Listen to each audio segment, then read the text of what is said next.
Hi, everybody. I remember some 20 plus years ago, I was at a Thai event, and it's been great to see how the organization has grown by leaps and bounds since then. It was a very small gathering then, full of passion. I can see the passion is still there, and the scale has grown enormously. It's very, very exciting to be here, to see what an amazing institution Thai has become globally. And that's, I think, a source of great pride for everybody. I was asked to speak briefly about brands and the connect they have and building a brand out of India and taking it globally. It's been a very personal journey for me. I got involved with Fab India when my father fell ill. I had not planned to be in retail. The company was an export business. I was actually wanting to be a journalist at the time, and I thought that was my calling. But life had other plans. When I joined the business, I had the advantage of taking some time off and going to Bhutan. When I arrived in Bhutan, I noticed that everywhere, wherever I went, people wore the traditional outfit, the traditional clothing. It was very distinctive. The men wore something called a gho, and the women wore something called a kira. And it was interesting to me that young, old, wherever I went, I saw that there was a tremendous affinity that people had with wearing clothes that represented their culture and their heritage. And there was a sense of pride in the distinctiveness of their culture. And part of that distinctiveness was shown by wearing their traditional clothes. It was interesting because if you've seen pictures or have you been to Bhutan, both articles of clothing are not as easy to wear as jeans and a t-shirt. But when you do wear them, they confer a very clear sense of identity on the wearer. That memory stayed with me, and when I came back and got involved with the business, I began to think about what it meant to create a brand. There were very few successful large-scale brands. I'm talking about the period when most retail was done in the unbranded segment. Brands were very few, and those that existed were copies of Western brands. And it was interesting to see that there was a revolution happening as people moved from unbranded local stores to a desire to have a brand. And I realized a couple of things about building a brand, and this is true whenever you're trying to build a discretionary brand. I think there are certain very clear guidelines and rules that you might want to keep in mind. One issue with the power of a brand, one way to assess, and it's not the only way, but it is a way to assess the power of a brand, is to see the brand's ability to price over a commodity. There are some brands that can take a very ordinary product and price it, 10 times over the commodity price. And the reason they're able to do that is that the brand enjoys a tremendous connect with the people. In a way, it has the ability to take mind space in people's minds and create a deep sense of association and affection, which allows a brand to price over a commodity. Some of the world's most prominent luxury brands are able to do this. by virtue of their heritage and by virtue of what they have represented in the past and the fact that people know them, they are able to command a 10 times multiple over the same bag bought as a commodity product. And often it goes even higher. It connects, many of the luxury brands are able to connect with the desire and the strong need for status in individuals. They've built a brand that symbolizes luxury, and they're then able to connect that brand with customers who seek some kind of status recognition. So if we go back to dissecting the experience of a brand, I feel that there are, for discretionary brands in particular, there are 3 areas where a brand needs to connect in, which is important if one is to build a brand with the ability to endure over time. Very hard for brands to endure over time.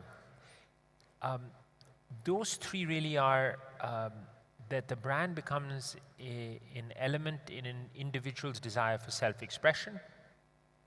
The brand becomes a powerful communication of status, and the brand has a deep cultural connect.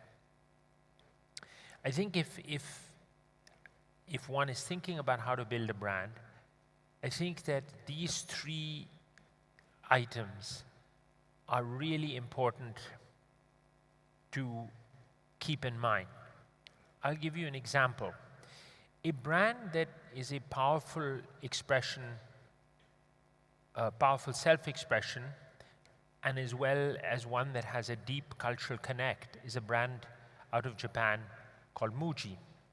Now, Muji has built itself on the Japanese idea of simplicity and Zen, and it has done a brilliant job because those are the cultural traits that people associate often with the Japanese. And they have also taken those cultural traits and gone to Western markets. So when people want to express themselves in a particular way and they want to represent certain qualities, they wear Muji or they use Muji products. I think this is an example of a brand that's been built very consciously, starting with the strength inherent in their culture and then going out to the world.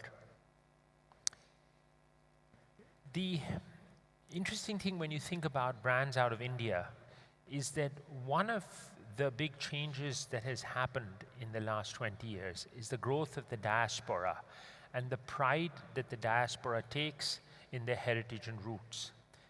There are Indian communities today in every single country in the world. Thai's membership is a reflection of that. Thai's global reach is a reflection of that.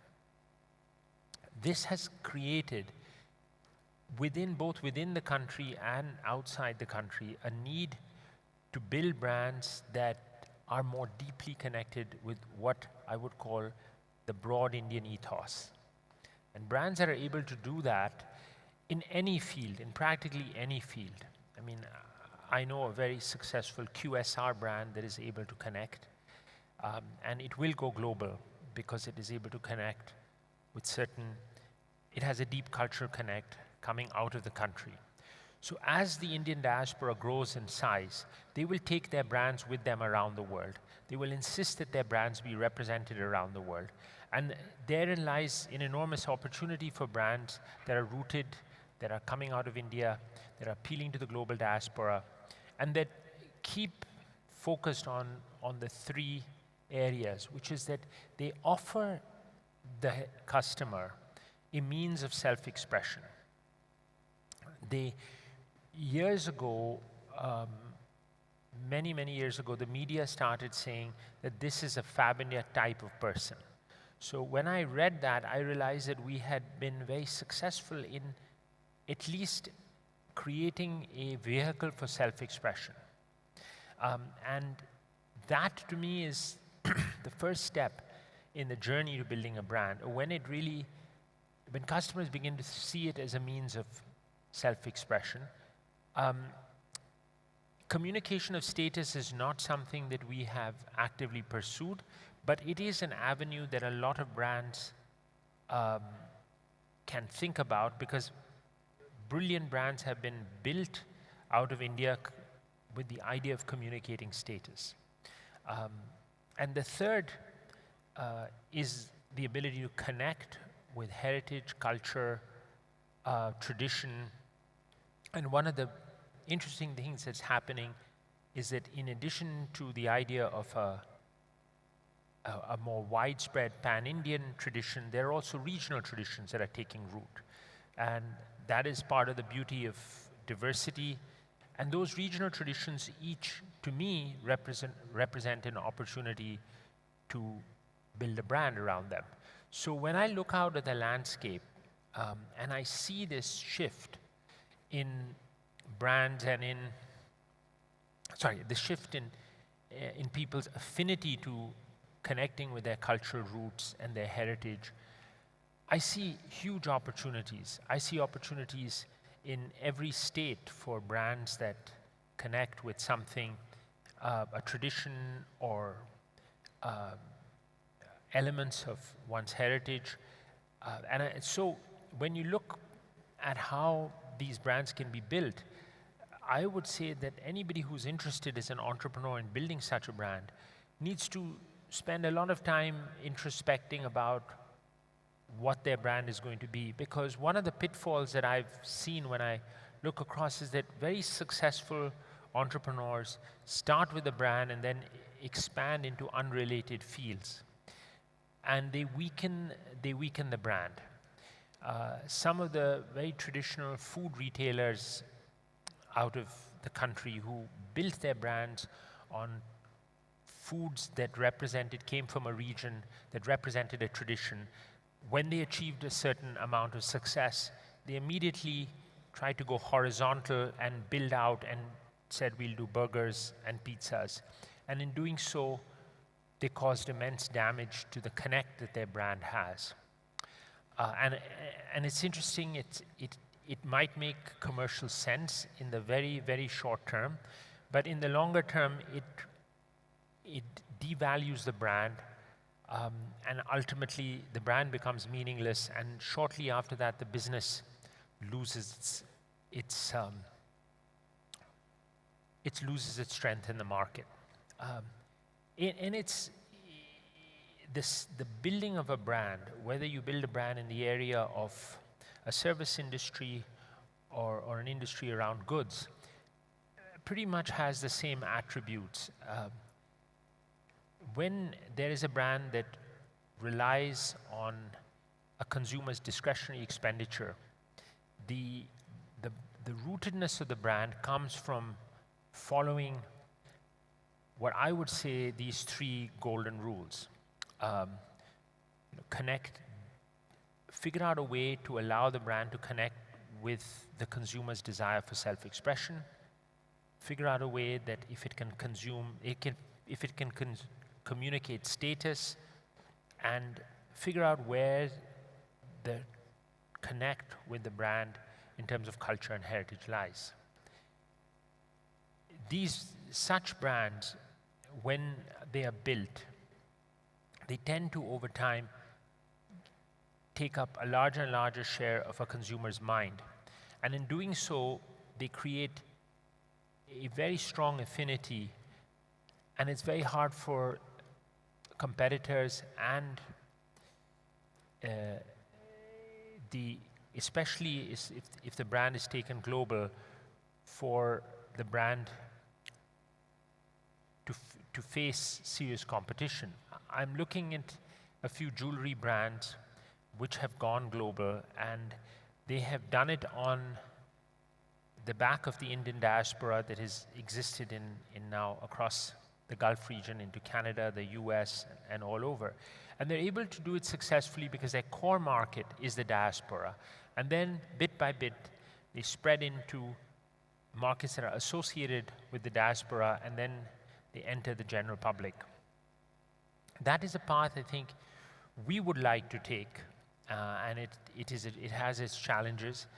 But it is interesting to see that if you use the presence of a diaspora as your initial consumer group, and then you build out from there, I think that represents a very successful avenue for businesses growing out of the country. I could say a lot more about how to build a brand, but I would like just to end with an observation that if you can connect a brand to a lifestyle, you give the brand an enduring value. I was recently in Ahmedabad and I went to a restaurant there, which is a local brand, for lunch, and it was a weekday and there was a line around the block of people waiting to get into this. They served a very, very simple thali, and it was concentrated around Gujarati food. And I was just amazed to hear the accents of the people in line, because a lot of the people who were in line were people who possibly came from the city but who had moved out and lived all over the world. And when they came home to their brands. And that to me represented such an opportunity. And the beauty of this brand was that they didn't try to mix up their cuisines. They didn't try to offer some Mughalai cuisine or some North Indian dishes. They stuck to absolutely pure, delicious, fresh Gujarati food. And in that, they had built such a strong connect with their customers that later on people told me that whenever they come to Ahmedabad, when they come home to Ahmedabad, one of the aspects of homecoming is to go and eat at this brand.